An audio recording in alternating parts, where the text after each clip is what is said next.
Hey, what is up you guys? It is Tyler. Welcome back to the Tyler Williams channel, and welcome to another video. We're going to be discussing AEW Revolution, the first AEW pay-per-view of the year, coming up this Saturday, 8 p.m. Eastern Time, I believe. I'm super excited for it. I believe there's a lot of really good build-up for this show. A lot of the matches feel really important and really big, especially the 3 straight weeks of just great AEW Dynamite. I firmly believe this might be one of the best pay-per-views of the year in terms of the build-up for it. As long as the execution is done well and really good or great, this could be in discussion for one of the greatest pay-per-views of the year.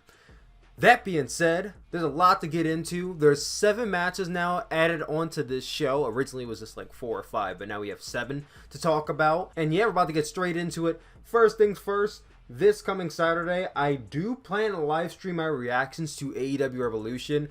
However, if it doesn't work out, because I am sharing the cost of the pay-per-view with my friends, if something comes up and they don't feel like it, or we just feel like fucking watching it, enjoying ourselves, then I'll end up doing a live review of the show as soon as it goes off air. But I'll update you guys in the coming days what happens with that. Also, well, I have a series, Mat-Based Combat. We're ending that series next month in April, but we do have 4 more shows to go until the end of the series. So one of those shows is Power Struggle, which I never actually ended up doing in December. That's going to be airing probably like an hour or 2 before AEW Revolution. So check that out. That's happening on the same day as AEW Revolution. It's some good shit. That being said, let's get straight into our predictions for AEW Revolution. So the first match I'm going to assume we're going to have on this show is Pac versus Orange Cassidy. This is a match that was really just made this week on Dynamite. Orange Cassidy basically came out and interrupted Pac in his meltdown he was having after losing to Kenny Omega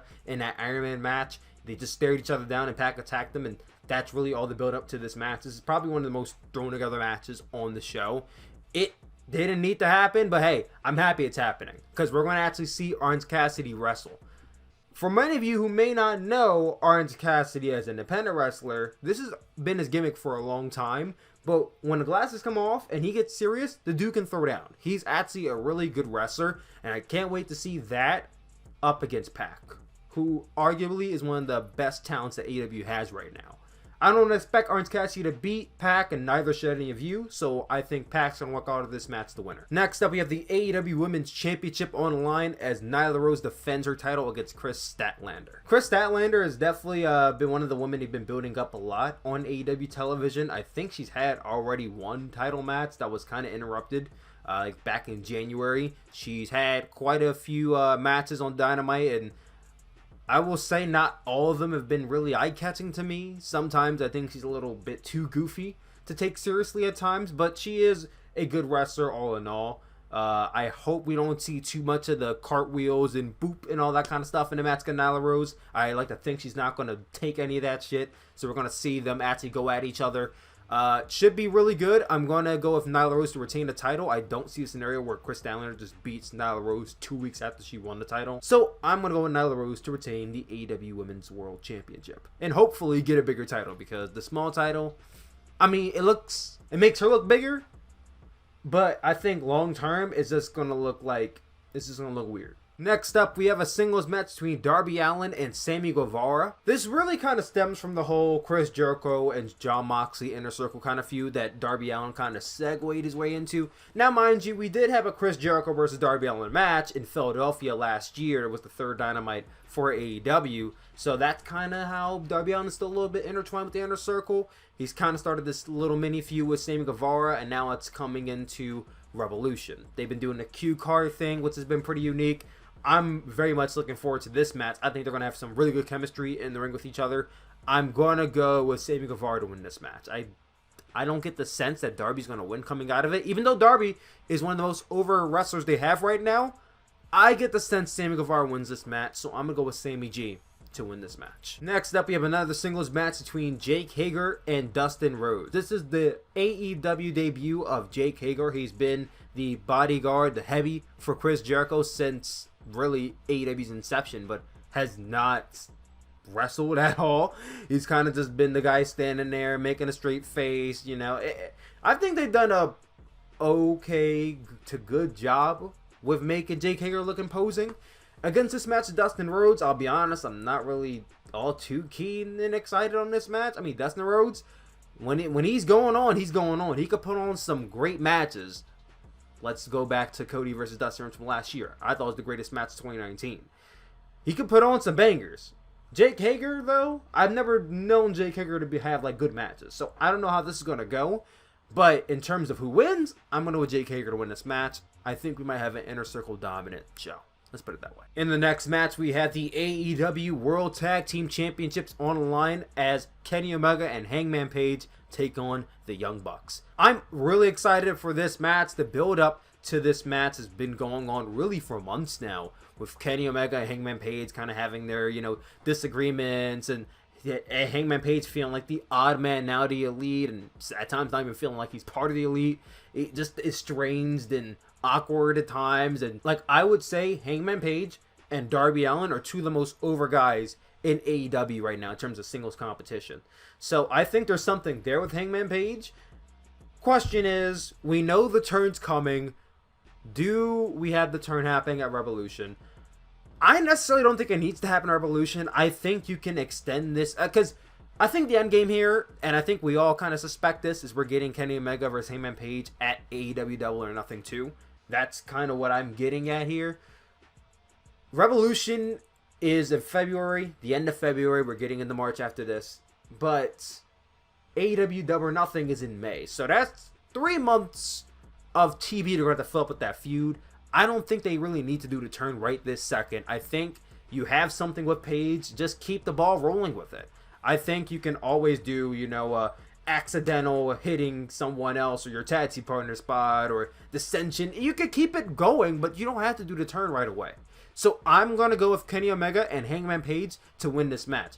If anything, the Young Bucks can win as well, and that could even stir the pot even more possibly, but I still would do the turn. But I'm going to go with Hangman Page and Kenny Omega to retain their titles. And what I assume will be the co-main event, we have Cody versus MJF. This has been a storyline brewing since the inception of Dynamite as well. Cody having MJF as his, like, taking him under his wing and mentoring him, and Cody being pretty oblivious to the fact that MJF has always been a dick, but now MJF showing his true colors, turning on Cody at, I believe it was All Out, and aligning himself with Wardlow, and we've had this 3 stipulations. He can't touch Cody until Revolution, and the 10 whips on TV, and the steel cage match. It's just been great storytelling from both men building up to this match. I just really hope this match delivers, because it's been some of the best on-screen television feuds I've seen in a very long time, and I just really hope, and I'm sure it will,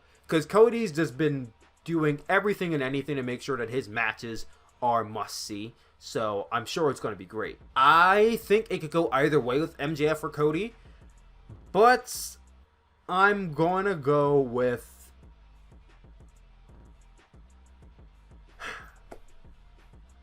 Don't want to say MJF?